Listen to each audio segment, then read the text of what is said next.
Shares के बदले में एम्प्लॉयर मुझसे कुछ भी पैसे ले रहा है तो उसको माइनस कर देना। अगर एम्प्लॉयर से कुछ चार्ज किया गया है तो उसको माइनस करेंगे हम। उसके बाद कई बार सुपर एनुएशन फंड में भी रिटायरमेंट के बाद सुपर एनुएशन फंड रिटायरमेंट के बाद जो पैसे मिलते हैं ना उनको कह देते हैं।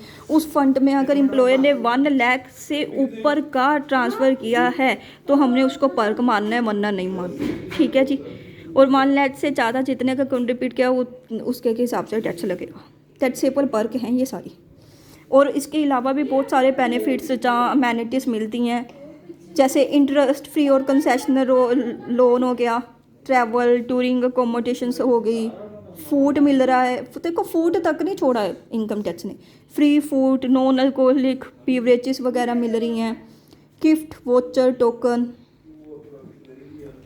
Credit card, club membership, movable asset दे दिया, ट्रांसफ़र कर दिया कोई एसिड, और कोई एनी अदर बेनिफिट हो गया।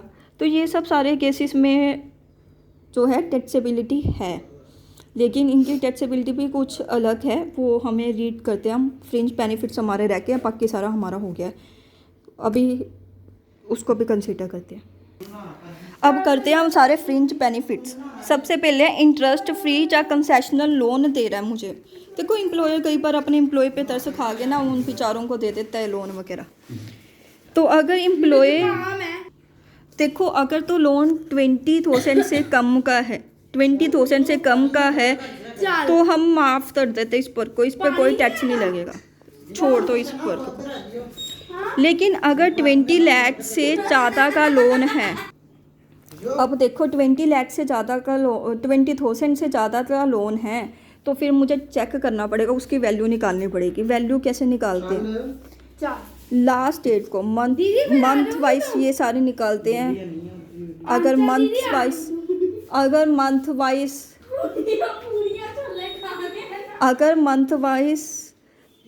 हमने मंथ वाइज निकालना होता है इसको, I am really sorry, month wise निकालना होता है हमने।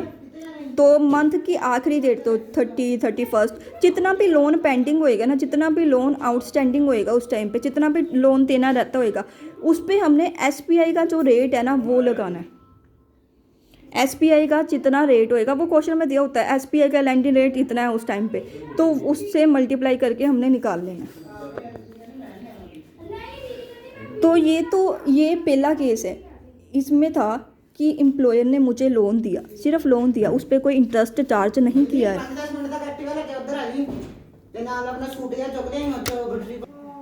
ये वो वाला लोन था जिस पे इंटरेस्ट नहीं देना था मुझे, लेकिन एम्प्लॉय कहता है मैं तुम्हें लोन दूंगा, लेकिन तुमने, दूसरा केस ये है, मैं तुम्हें लोन दूंगा लेकिन तुमने साथ में मुझे कुछ इंटरेस्ट भी देना है।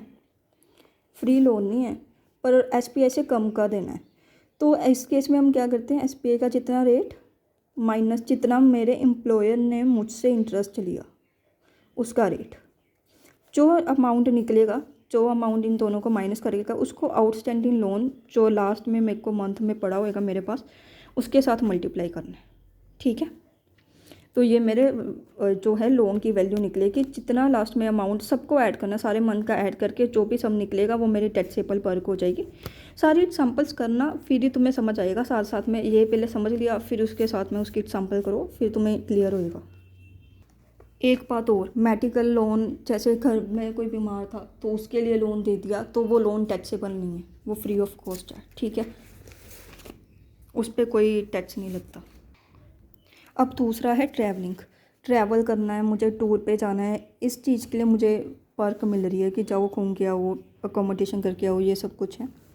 तो उस केस में भी 2 केसेस होते हैं कि सारे एम्प्लॉयज़ को ये फैसिलिटीज़ दी जा रही है या सिर्फ मैं ही स्पेशल बंदा हूँ जिसको ये फैसिलिटी दी जा रही है। अगर तो सारे एम्प्लॉयज़ को दी जा रही है तो एक्चुअल एक्सपेंसेस जितने भी एम्प्लॉयर ने खर्च किए, ठीक है, मेरे ट्रैवल पर, वो ही टैक्सेबल हो जाएंगे। लेकिन अगर ये फैसिलिटीज़ जो हैं सारे एम्प्लॉयज़ को नहीं मिलती, सिर्फ मुझे मिल रही है, तो फिर हम चेक करेंगे दूसरी एजेंसीज कितना ऑफ़र करती हैं, दूसरी एजेंसीज के थ्रू मैं ट्रैवल करती तो कितनी अमाउंट आती, जितनी अमाउंट बनती थी तब बनेगी तो वो अमाउंट टैक्सेबल हो जाएगी। लेकिन मान लो अब मैं ऑफिशियल टूर के लिए गई थी, लेकिन उसके बाद मैंने सोचा 2 दिन और लगा लेती हूँ, फिर क्या हुआ, एक्सटेंडेड पीरियड के लिए, तो 2 दिन और लगा लिए। ऑफिस का तो मैंने पहले ही बताया कि ऑफिस का तो सारे खर्चे नील हैं, उस पर कोई टैक्सेशन नहीं लगती। लेकिन अब देखो मैंने 3 डेज़ मोर ले लिए, ऑफिस का पर्पस नहीं था, वैसे ही 3 दिन और एक्सटेंड कर लिया अपना पीरियड कि चलो घूम फिर लेते हैं उस पीरियड में। तो इन 3 दिन पे जितना भी मेरा टूर का खर्चा होगा, जितना भी टूर के एक्सपेंसेस होंगे, वो सारे टैक्सेबल हो जाएंगे। ठीक है। अब दूसरा फ्रिंज बेनिफिट है फूड, जिसको भी नहीं छोड़ा फूड को। देखो अगर वो कहते हैं कि फूड और बेवरेजेस नॉर्मली मिलते रहते हैं हमें एम्प्लॉयर की तरफ से, वैल्यू ऑफ पर कैसे अमाउंट स्पेंड बाय एम्प्लॉयर, जितना अमाउंट स्पेंड किया एम्प्लॉयर ने minus amount recovered from the employee. अगर उनसे मान लो मुझे एम्प्लॉयर मुझे रिलायंस कंपनी फ्री फूड देती है 20,000 का, लेकिन बाद में लास्ट में एंड में 5,000 ले लेती है मेरे से हर बार फूड के, तो 15,000 वैल्यू आ जाएगी पर्क की जो टैक्सेबल होगी। ठीक है। लेकिन कुछ ऐसे केसेस हैं जैसे देखो free food non alcoholic beverages वगैरह दिए हैं वर्किंग आवर्स में, रिमोट एरिया है, वहाँ पर फूड इजीली अवेलेबल नहीं होता, ऑफशोर इंस्टॉलेशन है, दूर है एरिया, रिमोट एरिया है, तो इस केस में सम्ट हो जाती है, कोई वैल्यू नहीं निकलती पर्क की। जहाँ फिर टी स्नैक्स दे दिए वर्किंग आवर्स में काम करते हुए, कई बार वोचर्स दे देते हैं कि 50 रुपीज़ का कूपन है, अगर तो 50 रुपीज़ से ज़्यादा का कूपन हुआ तो फिर टैक्सेबल है, अगर 50 रुपीज़ से कम का कूपन हुआ तो फिर वो टैक्सेबल नहीं है। ठीक है। फिर एक सम्ट हो जाती है। अगर 50 रुपीज़ से ज़्यादा तक तुम खाना खा रहे हो, 50 रुपीज़ से ज़्यादा का वोचर मिला कंपनी की तरफ से, तो फिर तुम्हें ठीक है देना पड़ेगा। 50 रुपीज़ माइनस करो, मान लो 100 का तुम्हें वोचर मिला तो 58 सम्ट है, उस पर नहीं लगेगा, जो बाकी का बचा 50 उस पर टैक्स भरो। दूसरा, अब देखो कई बार गिफ्ट वोचर टोकन वगैरह मिल जाते हैं, गिफ्ट भी देती है कंपनी रिलायंस कंपनी वगैरह, तो उनकी तरफ से तो गिफ्ट है, लेकिन इनकम टैक्स कहता है तुम्हें गिफ्ट मिला, मुझे भी तो थोड़ा गिफ्ट दो, मुझे भी थोड़ा ज़्यादा टैक्स दो।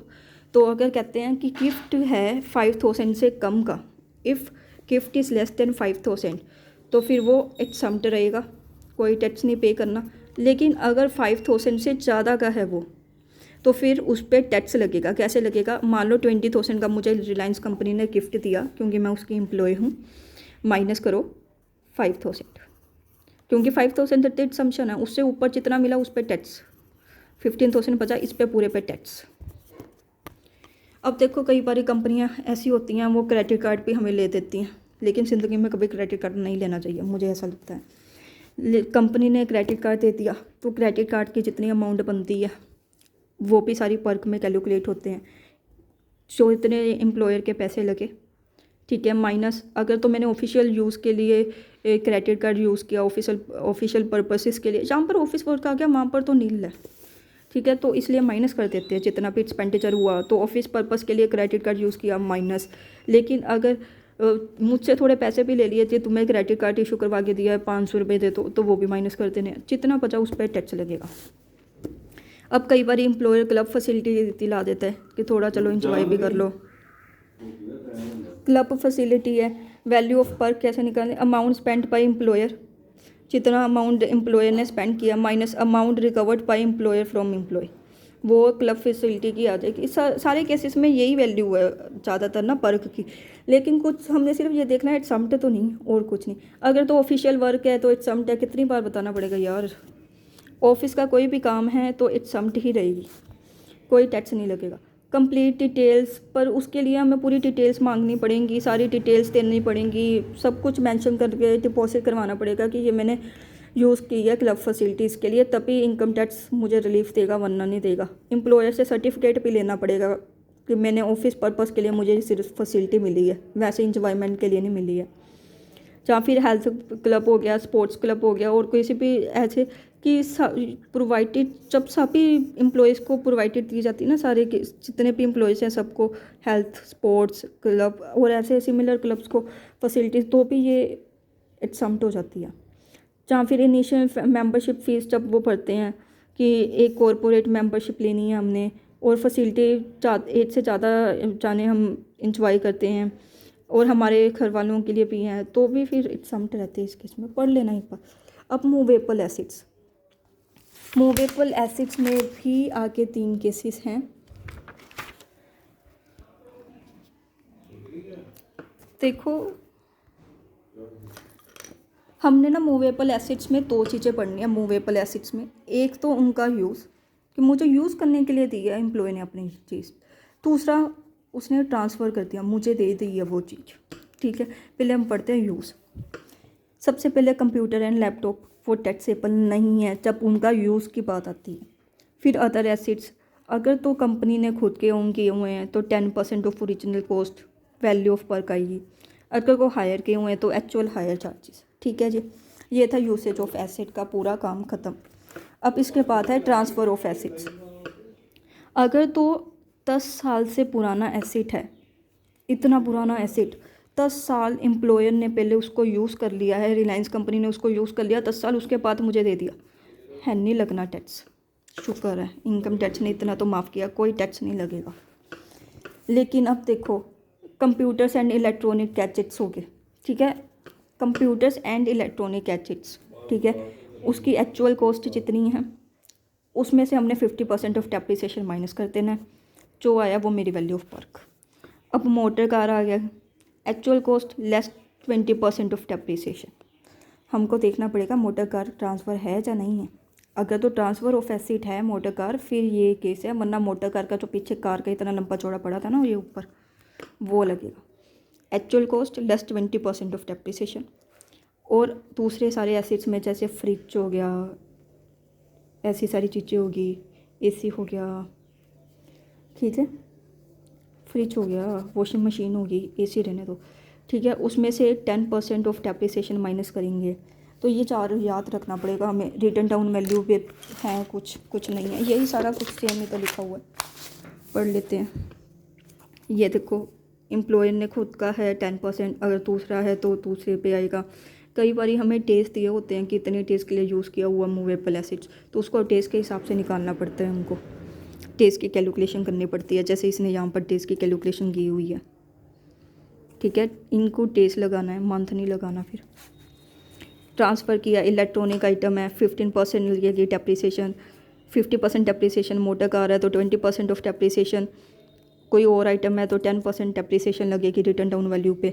तो ऐसे ट्रांसफ़र ऑफ मूवेबल एसिड्स। और इसके अलावा कोई और अदर बेनिफिट मुझे मिल रहा है, इसके अलावा कोई एक भी अगर बेनिफिट मुझे मिल रहा है, कोई भी एक्स्ट्रा बेनिफिट मिल रहा है, वो सारे होंगे टैक्सेबल ज़रूर होंगे, क्यों नहीं होंगे। उनकी जितनी भी मार्केट वैल्यू बन गई होगी उस कोर्स वगैरह की, वो निकालेंगे और उस पर टैक्स लगाएंगे। ठीक है, यहाँ पर हमारा पर्क का सारा टॉपिक कंप्लीट हो जाता है। ठीक है, इतने बड़ा पर्क का सिर्फ टॉपिक था। सेक्शन 17 सब section 2 perk is full fledged complete.